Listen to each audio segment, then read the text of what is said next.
Гуманитарную помощь отправили из Иркутска в подшефный город Кировск Луганской Народной Республики. Национальный ансамбль песни и танца «Степные напевы» также принял участие в сборе. И, делясь новогодним настроением, поздравляют жителей города-побратима песни о родном крае «Тон-тонютак». Артисты ансамбля желают, чтобы любовь кировчан к своей малой родине стала оплотом мира, процветания и счастья на родной российской земле.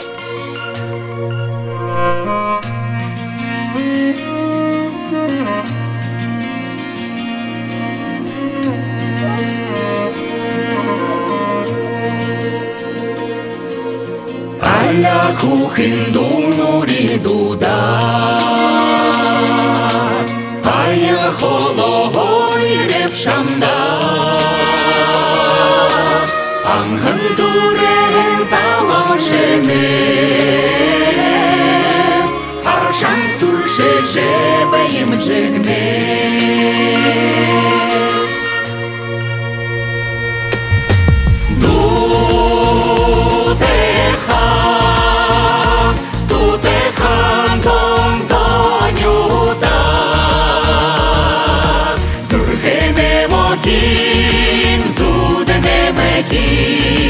Гулим буряден тон-тонюта,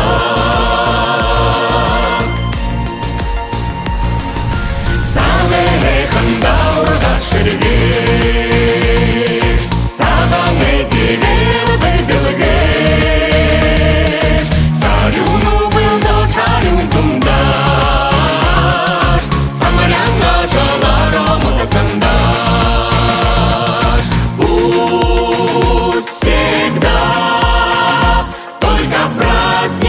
Будет салют, процветай всегда, гордостью полна, Родина любимая моя.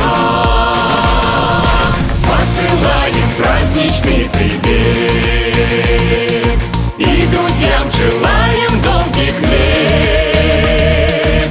Пусть над вами в этот Новый год мирным будет светлый небосвод.